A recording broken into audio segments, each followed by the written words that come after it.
अक्टूबर को Bokaro steel plant में होगी ऐतिहासिक हड़ताल। मसाल जुलूस के बाद प्रबंधन के द्वारा किए गए नोटिस को लेकर कोर्ट जाने की BAKS बोकारो ने घोषणा की। BSL अनाधिशासी कर्मचारी संघ ने बोकारो इस्पात संयंत्र में 19 अक्टूबर को आयोजित होने वाली हड़ताल को लेकर अपना पक्ष रखा। पत्रकार वार्ता में अध्यक्ष हरिओम ने बताया कि प्रबंधन पहली बार कर्मचारियों की विशुद्ध हड़ताल को लेकर डरी हुई है। उसी के कारण कर्मचारियों में भय का वातावरण बैठाने के लिए मशाल जुलूस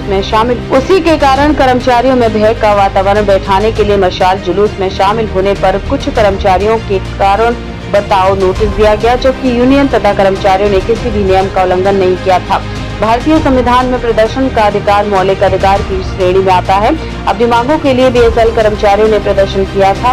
BAKS यूनियन तथा BSL कर्मचारियों ने सड़क पर प्रदर्शन किया था, न कि ADM के भीतर डायरेक्ट इंचार्ज के कमरे में। पूर्व में एटक नेता अनिरुद्ध AK अहमद आदि के मामले में 2007 में दर्ज केस के मामले में प्रबंधन बोकारो कोर्ट में केस भी आ चुकी है। हड़ताल की तैयारी पर यूनियन महासचिव दिलीप ने बताया कि कर्मचारियों का भारी समर्थन यूनियन तथा पदाधिकारियों को मिल रहा है। कर्मचारी हड़ताल में शामिल होने के लिए खुद संकल्प तथा शपथ ले रहे हैं।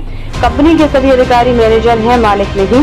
ये सभी कर्मचारी हैं, नौकर या गुलाम नहीं। हमारी यूनियन कई मामले को कोर्ट में ले जाएगी, चाहे वे कर्मचारियों का मामला हो या अधिकारियों के निजी भ्रष्टाचार का, क्योंकि अब यह निजी लड़ाई बन चुकी है।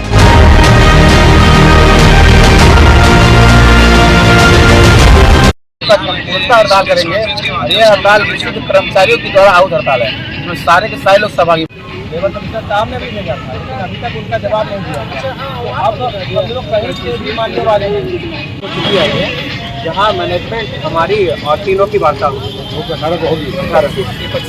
वार्ता होगी। हम लोगों ने एक मसाल जुलूस निकाला था, तो मसाल जुलूस निकालने के लिए हम लोगों को कंपनी के द्वारा कारण बताओ नोटिस जारी किया गया है, जो कि बिल्कुल भी गलत है। हम लोगों ने बाकायदा सूचना दे करके मसाल जुलूस निकाला। यदि वो क्षेत्र प्रतिबंधित क्षेत्र था तो ना ही किसी जिला प्रशासन के अधिकारी ने और ना ही किसी सेल मैनेजमेंट के अधिकारी ने हमको लिखित रूप से इस बात को बताया कि वो प्रतिबंधित क्षेत्र है। और दूसरी बात यह है कि सीक्रेट एक्ट के हिसाब से प्रतिबंधित क्षेत्र जो होता है एक प्रेमाइसेस होता है, वो रोड कैसे हो सकता है। हम लोगों ने ADM गेट तक प्रदर्शन किया, जो कि हमारा लोकतांत्रिक अधिकार है।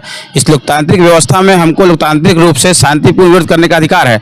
हम लोगों ने वही किया है। और दुख की बात यह है कि कंपनी की जो नीतियां हैं वो अच्छी नहीं हैं। कंपनी को चाहिए था कि लोग आक्रोशित क्यों हुए, मशाल लेकर सड़क पर क्यों उतरे। कंपनी को इसकी चिंता करनी चाहिए थी। इसको चिंता करने के बजाय कंपनी ने तानाशाही रवैया अपनाते हुए ट्रेड यूनियन गतिविधियों को रोकने के लिए, हमारे अधिकारियों को कत्ल करने के लिए इस प्रकार का घिनौना कृत्य किया है, जिसकी हम कड़ी निंदा करते हैं। इसके साथ साथ कुछ लोग जो अभी हमारे आउट ऑफ स्टेशन हैं उनको भी चिट्ठी दिया गया है। कुछ लोग अस्पताल में भर्ती है, उनको भी चिट्ठी दिया गया है, जो कि एक निंदनीय काम है। ये एक हेल्दी मैनेजमेंट का काम नहीं है। हम लोग 19 तारीख को पुरजोर हड़ताल करेंगे। इस हड़ताल के लिए हम यहाँ स्पष्ट रूप से बैठे हैं। हम लोग यहाँ बैठे हैं कि हम अपना हड़ताल का एक स्वरूप तैयार कर रहे हैं कि हम किन योजनाओं के साथ चलेंगे, क्या हमारा योजना रहेगा, ताकि हड़ताल जो है वो पूर्णतः सफल हो।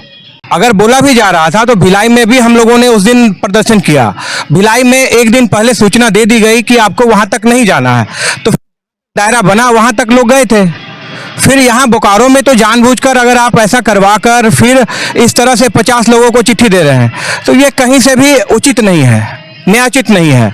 हम लोग चूँकि ID एक्ट 1947 जो कहता है, उसकी 25 धारा 25U ये कहती है कि अगर यूनियन या उनके कार्यकर्ताओं को गलत तरीके से धमकाया जाए तो उनके ऊपर चार्जेज बनती है। हम लोगों ने जवाब दे दिया है। अब इसके बाद अगर सेल मैनेजमेंट नहीं मानती है तो हम लोग सारे CGMO को, जिनके द्वारा ये चिट्ठी दी गई है, सभी को पार्टी बनाकर हम न्यायिक लड़ाई लड़ेंगे। हमारी यूनियन कोर्ट में केस करेगी, सभी CGMO के ऊपर केस करेंगे और आगे ये लड़ाई जारी रहेगी।